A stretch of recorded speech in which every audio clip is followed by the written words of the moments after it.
Hi everyone, I'm Dr. Cameron Brown, Director of AIPAC, AIF Israel. Our guest today is Gideon Weiss, Vice President for International Business Development at Rafael. Rafael is one of Israel's leading companies developing cutting-edge defense systems, such as the now famous Iron Dome. Gideon has worked both in the United States and Israel in a variety of positions, all geared toward building the technology that keeps Israel and ultimately its allies, like America, safe. Gideon, welcome. Thank you for being here. Thank you. Thank you for having me on the show. So if we were talking about Rafael as a superhero, we'd want to know the origin story. How was Rafael? How did it begin? Who started it? So Rafael was founded as the national laboratory within the IDF and then within the Israeli Ministry of Defense. In fact, the name Rafael spells in Hebrew an acronym that says Armament Development Authority. In 2001, it became the Advanced Defense Systems. So we kept the name Rafael, but it's now a government-owned company that the owner is the government of Israel. So when you look at the technologies and the capabilities that Rafael owns today, it has a lot to do with its role in those years until 2001, developing the technology of building blocks in Israel. And so even until today, Rafael still retains 32 national level centers of excellence. Moving to the present, UAVs, unmanned aerial vehicles, have become a weapon of choice for organizations like Hezbollah, the Houthis, others here in the region. Rafael has been critical in trying to counter these threats, repurposing older systems like the Iron Dome or the Barak missile. How else can Rafael help think about tackling this new emerging critical threat? So it's a great question because Rafael really is working with the MOD, with IDF, to support all the four pillars of defense, if you will, the deterrence, defense, offense, and intelligence. Particularly in the ability to protect against these threats, it was really impressive to see how the Barak systems functioned. They are almost 30 years old. They functioned fantastically to shoot down these drones that came into Karish right on time above the ocean, and a third was also a Rafael system. So very proud to have been able to support these missions by providing these capabilities. But by and large, there's a lot of systems that are being developed, some of which are classified, that Rafael supports, both in the defense as well as in the offensive capabilities that provides these capabilities. More than just drones, if we think about the region right now, there are a whole host of threats that are being developed every day by Israel's adversaries and enemies. Correct. How does Rafael try to stay one step ahead of whatever the bad guys are developing? That's a great question. It's always a struggle. It's always the ability to not just to see the next threat, but also to see how we can utilize the systems that we already fielded and upgrade them, have a spiral development, utilize better with what we have. So for example, if you look at the Iron Dome system, not only has it been updated to be a maritime system on the frigates of the Israeli Navy, just became, earlier this year, became operational with the Israeli Navy. The same hardware, almost the same system, but only development through system engineering and software in the last 11 years, the Iron Dome system has been gradually maturing and getting more and more capabilities. So that's a great example to understand that once you develop something, you need to look ahead at how you can improve it over time. Fortunately, Israel doesn't just face a large number of threats, it also has a number of opportunities, growing opportunities in the region. Most importantly, after the signing of the Abraham Accords, we saw that Israel developed all sorts of relations, including, incredibly, defense relations with Arab countries in the region. How is Rafael developing its relationships in the region? So I cannot talk too much about that, but I can say that we are establishing new relationships there. We're tagging on to the general Israeli policy of supporting these relationships, and they are very interesting. I think these, maybe in the next few months or years, more things will go out, and we are being active, more and more active there. Would you ever have imagined that you'd be selling systems to Gulf Arab countries or to Morocco, or would that have ever crossed your mind 2-3 years ago? 2-3 years ago, I would say yes. Maybe a decade ago, Really? no. And I think that it goes to show that we understand gradually that this is not just about technology, it's not just about selling, it's about relationships. The friendships and the alignment of national interest is what's of interest here. It's the understanding that we have, we're not very far from one another in how we look at the world. We see a lot of common ground, and so the national interests, when they align, things can happen miraculously. And increasingly, what we're seeing is also face similar threats. In the UAE, they're facing missile threats. Right? The threats are becoming more and more similar, and so Rafael is going to become, I think, increasingly relevant for a lot of these new allies. Absolutely. I think they see that as a stopgap for what they need in the current time to face their own threats or the common threats, as you said, but also to be able to see the future and grow their own capabilities. This is actually a very important part of our strategy. Being part of the defense of Israel, we understand that in order to support the state of Israel and to grow with more things, we don't have enough Israeli shekels to support that. We must do export. Right? In order to do that correctly, it's not just about selling the products, it's about creating relationships at the national level, but also at the industry level. So localization is not just a saying, it's not just a slogan, it's a strategy. And we'll be able to talk about that. I want to talk about that in an American context. We'll get to that, I think, later on, but first let's just shift from Israel's regional relationships to its relationships with its most important ally, the United States of America. That relationship has grown over the decades, and it's really the foundation stone for Israel's defense strategy. How does Rafael play a role in that strategic alliance between the two countries, and how does that benefit the United States? So we're very proud to have been able to support the United States throughout the last 3 decades almost. And even though things have dramatically changed in the last few years, in the last 3 decades, we have been working under a strategy that put us under teaming agreements or partnerships with Tier 1 U.S. suppliers like Lockheed Martin, General Dynamics, BAE Systems, Northrop Grumman, et cetera. So these examples are very typical that the U.S. Army and Marine Corps soldiers' lives were saved by the reactive armor. I'll tell you about that. Aviators from all air forces in the U.S. flew the Lightning Pod with Northrop Grumman. BAE Systems were the provider for the gun mount for all the sailors, for all the ships, U.S. Navy ships. And these examples show that the sailors, the aviators, and the soldiers did not know that it's an Israeli technology, but rather that it came from their U.S. prime contractors. Now, to talk about the reactive armor, this was an amazing thing.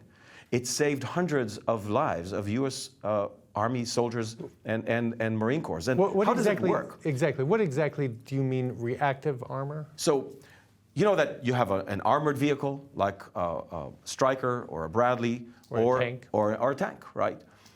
This is like an add-on tile that we put on top of the armor, the regular armor.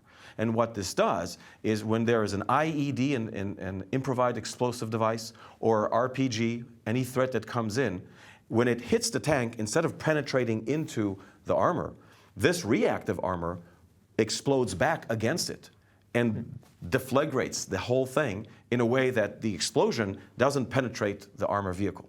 Fights fire with fire. Fights fire with fire, exactly. So this really saves lives because it really diminishes the threat coming in. And but this is Israeli technology. My guess, knowing the way that the United States in particular works, is that there may have been some hesitancy to adopt it at the beginning. At the beginning, it was just to say, yeah, it works, but it adds a lot of weight to the vehicles. So at the beginning, they bought a few kits, they put them in the store, in storage, and they didn't use it at the beginning. But when soldiers started to get hit by IEDs and RPGs downrange, They understood, hey, we have the solution, let's tap down and see what's going on. And this is when it really made a difference. It really started to save lives. Which brings us to today, and how are things working today in terms of where is Rafael's place in this relationship between the U.S., its support for Israel's security? How does Rafael play a role in that? So I think I want to go back and say localization and technology transfer is not a slogan. These are real actions that we take as strategy. So what we did in the last 3-4 years, we have really changed our landscape, our strategy, and our infrastructure in the United States. And again, you've been in the United States now over 30 years, right? Yes. But the drama has happened very recently. So now we have geared and completely changed how we operate. It's not just to work with the big Tier 1 suppliers. Now Rafael has companies that are, on the one hand, 100% owned by Rafael, but on the other, are security cleared. They're run by U.S. persons. They have a firewall between Rafael and them, and so we can flow technology and transfer technology into those companies without risking that technology to be diluted into the big Tier 1s. So we kind of still own it, but now it's in the hand of U.S. people, U.S. persons. This enables us to grow and provide more to the U.S. by saying even the critical components that were until now in Israel are now being flown into the United States, owned by U.S. persons, by companies that we now own, but they retain their name, they retain their executives, and they can work with the DoD, with the Tier 1 suppliers to provide those critical elements that until now were not enabled. So this is a real drama. So the bottom line here is that now you're able to have even deeper cooperation in some of the most critical areas and have greater trust between the two allies. I think it's not only it's the understanding of, even until now, in the 3 decades that we were in, it was still said it's hard to work with the Israelis. We always conceal something. We were suspected of many things. I think this clears the way. That clears the way because that's been a general problem with other countries, not just Israel. There's the not invented here NIH syndrome we have for lots of countries, where importing technologies from other countries is a problem. But this in particular, you think, is now going to get better in terms of Israeli imports? Absolutely. I think that this new infrastructure now enables full Americanization, as we call it, of these technologies. We transfer them over to the U.S. Entity that we own, but is a U.S. Operated system or company. And now they own it. They can take care of it. They can spiral it up. They can continue to develop it and make it Americanized and integrate it into the U.S. DoD. In fact, there is one recent event that I think is critical to understand. Very recently, the U.S. Marine Corps has conducted a very thorough test with the Iron Dome system. They call it medium-range intercept capability. So the Marine Corps have created their own system into which they integrated the Iron Dome system and the interceptor. So it's now a Marine Corps battle management system and command and control. It's the Marine Corps communication. It's the Marine Corps radar into which the Iron Dome system was integrated. They tested it miraculously. Quote, by the Marine Corps, we now have a capability, a relevant capability. This is exciting news because not only does it show that the capability exists, we all know that the Iron Dome works, but now U.S.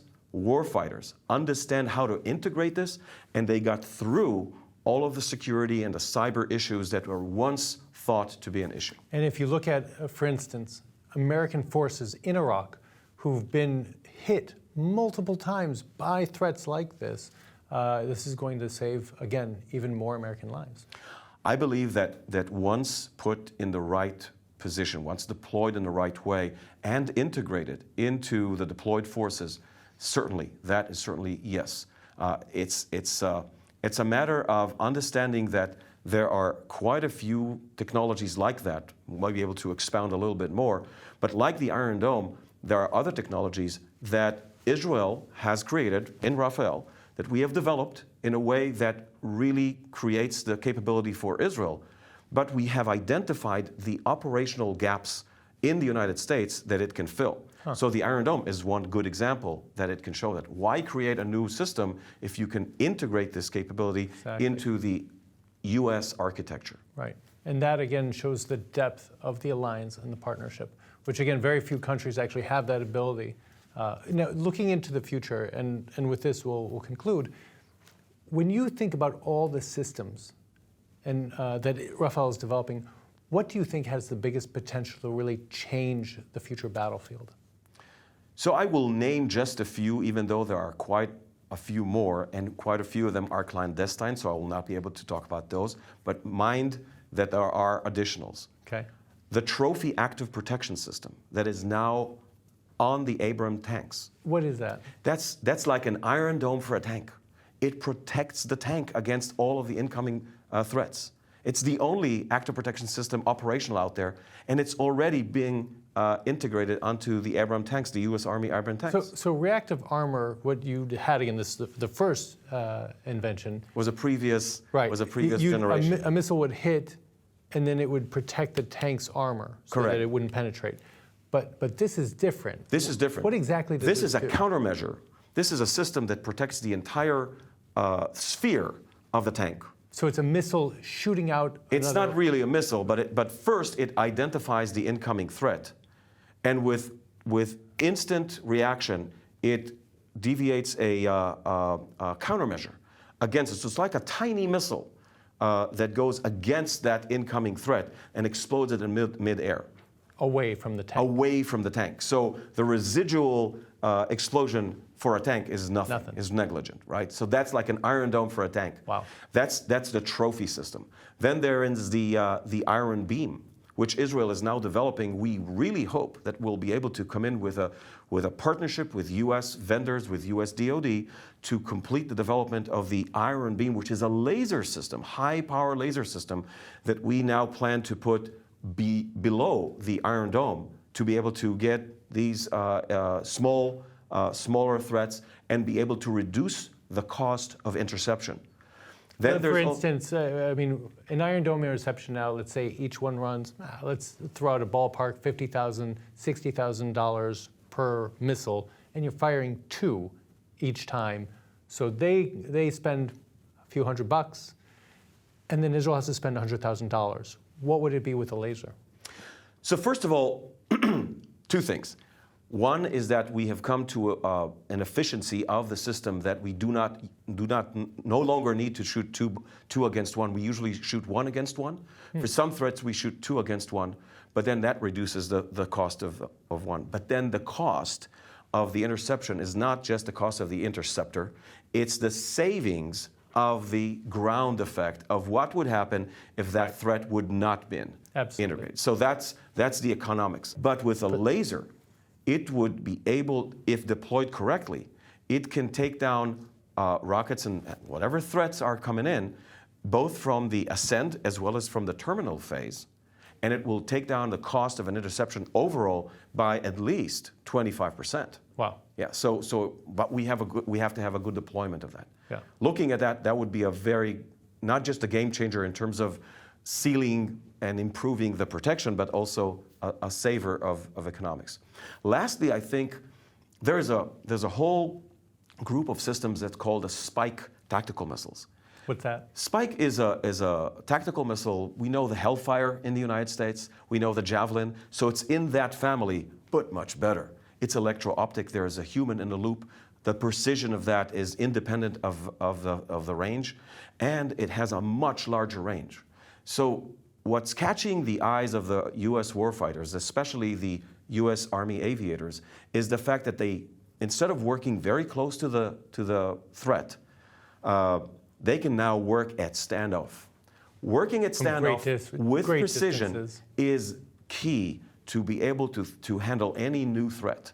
You have just a robust way to do this. So when you can, instead of working with 8 or 12 kilometers that they have now, about 8 miles. Right?